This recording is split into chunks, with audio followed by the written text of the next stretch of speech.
So before we start working with calculus, we should talk a little bit about what it is. Fundamentally, calculus is the math of change.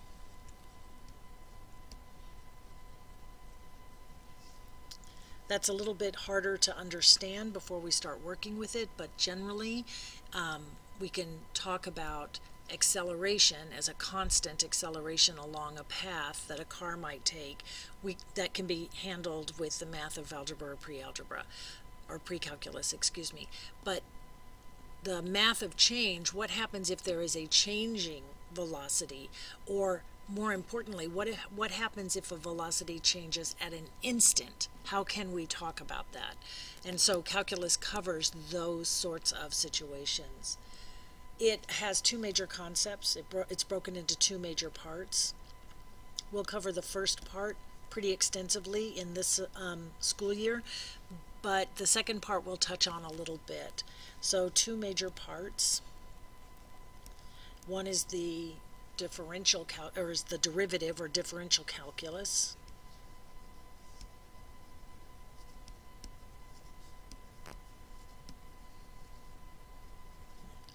And the other is the integral or integral calculus.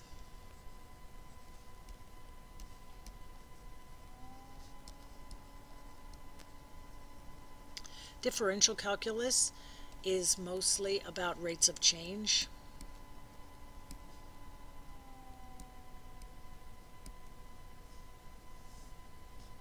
Which we know of as lines.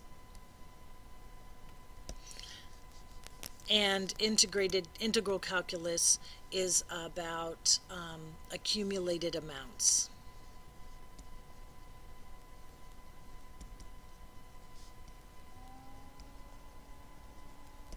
Of something, and this has to do with area and volume primarily. So rates of change, we'll look at suppose you want to talk about a graph that has this shape. Well, it doesn't even have to have that shape. Let me back up. Let's say we want to talk about a graph that has something simpler like this. Well, we can see from looking at this graph that it is steeper here on the left-hand side, then in the center it levels off, it becomes less steep, and then it becomes slightly steep on the right-hand side. So each of these steepnesses are a form of a rate of change. Right? So we're used to thinking of lines with steepness, and we calculate the slope of the line, but we can actually calculate the steepness of every part of this curve along the way using calculus. On the other hand, if I wanted to calculate the area, so we know that area is base times height of a plane, but suppose I didn't have something neat and smooth, but using the same shape as before, suppose I wanted to know what is the area of this region. Now we've got trouble. I can certainly calculate the area of this portion of it because that's just a rectangle, easy to do, but I'm reduced to having to guess this additional area. I might be able to guess, I could make another rectangle above and say, well, it's something less than that. Or I could make some rectangle below trying to find the middle and say it's something more than that. But calculus is about finding those exact areas, and that's what integral calculus is. We'll be slicing shapes like this into teeny tiny, infinitely small little slices, and take the area of take the length of each of those slices, and if we add those up, we'll get the area of an oddly shaped volume. Or, the area of a oddly shaped plane. So let's talk about the first problem that comes up when we work with calculus, or the first problem that comes up that we have to deal with using calculus, and that's called the tangent line problem.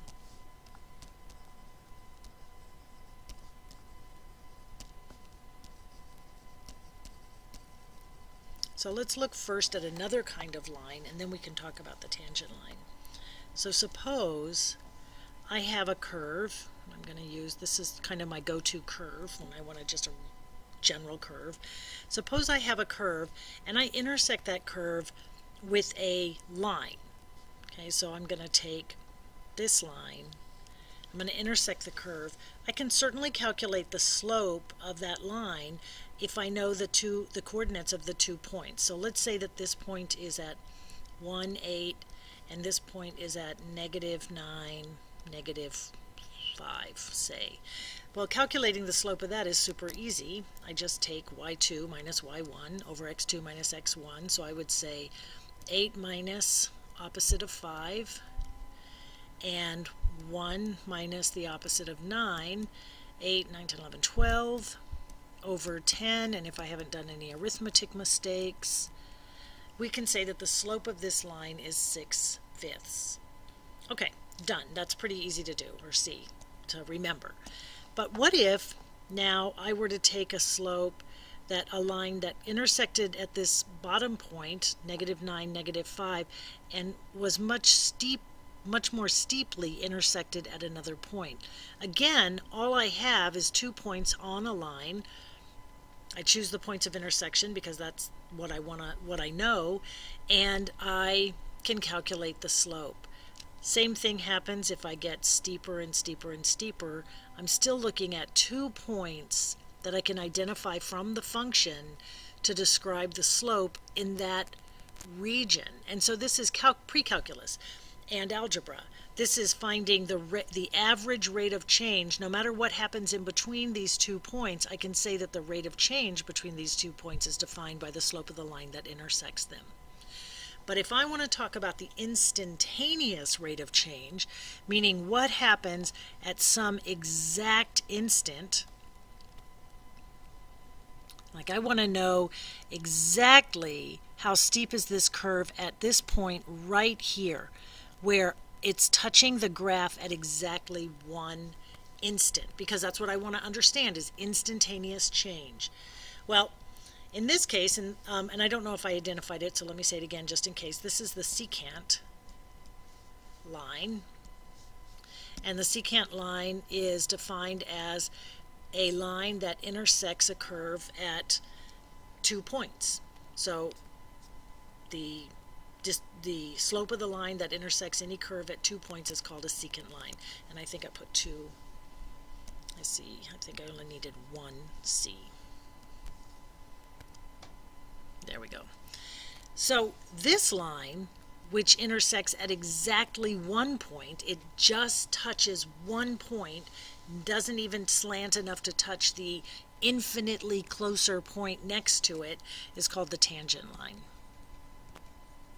And you've seen tangent lines in geometry before. You did a lot with them when you were calculating with circles. You would have the tangent line is the line that hit at 90 degrees. So it had touched a circle at exactly 1 point. This is the same idea. It touches the curve at exactly 1 point, and we want to know what that slope is. But look what happens. So this point, let's just give it a value because it's easier to see at this stage of the game. Let's call it -3 and +5. So there's that point. So let's find the slope of this point. M equals, well, P1 and P2 are the same, so I have 5 minus 5. Okay, well that means my numerator is going to be 0. That's not a problem. I'm okay with that. But what happens in the denominator? -3 minus the opposite of 3. I get 0 in the denominator. This is undefined and it gives me no information. Right? It's clearly not an undefined slope because we know that an undefined slope is a vertical asymptote. But this is not a vertical asymptote. What are we going to do? Well, we're going to use calculus. Specifically, we're going to look at what happens to a secant line that intersects at 2 points if we pivot, one of the points being the point of tangency that we're interested in. If we pivot from that point of tangency to any other point on the graph. And what happens as we move and tilt this secant line closer and closer and closer until it actually becomes the tangent line. Now this is where I was talking about earlier that things don't even have to really be there or happen in order for us to evaluate it, because the secant line can never adopt the slope of the tangent line because we already know the tangent line problem. But what we know is we can evaluate, well, if the secant line is getting closer and closer and closer to whatever this curve is, or this slope is, then we know that we are approaching understanding of the tangent line or the slope of the tangent line. And we call that limit. So the limit of the secant line as it approaches, the limit, what it would be if it could be the tangent line, the limit is equal to the slope of the tan line. And that's what calculus is all about. Now, you may or may not have seen limit notation and talked about limits before, depending on your pre-calc book. So bear with me, we will get there. So the other problem that we run into in calculus is, and I don't know why I have this here, easier said than done, is the area problem. And I spoke of it just a little while ago.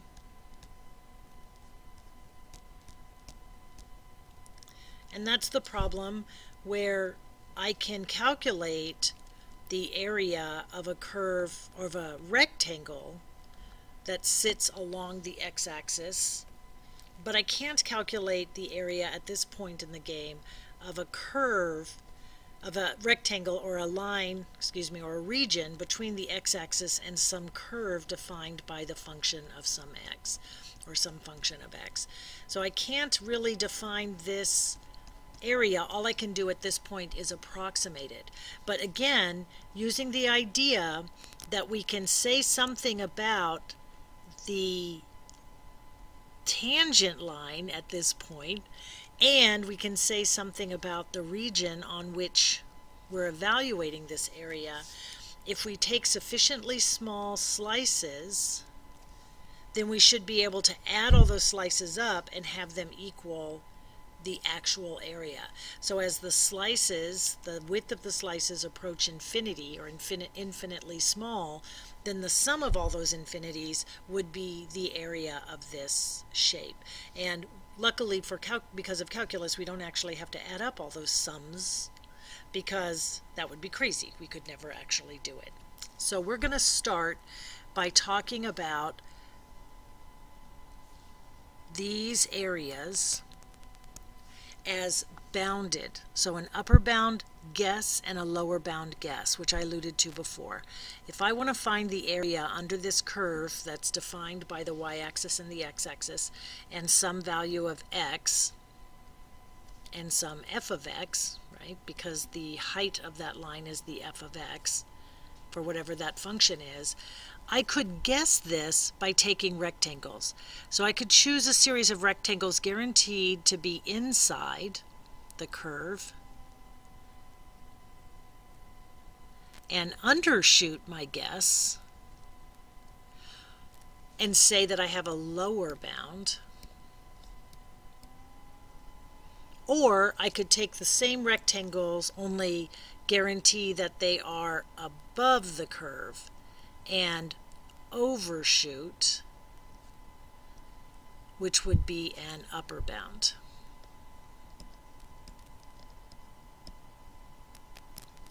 To the area. And again, the more narrow these sections are, the more closely they're going to approximate the actual area. By even dividing this section in half, I'm able to add this amount to the lower bound, and I'm able to remove this amount from the upper bound. All right, so that's a bunch of heady stuff meant to sort of direct your focus toward what we'll be doing this semester. And if you look in your textbook on page 43 and 44, you'll see a breakdown of how calculus differs from pre-calculus evaluations of shapes, spaces, and planes.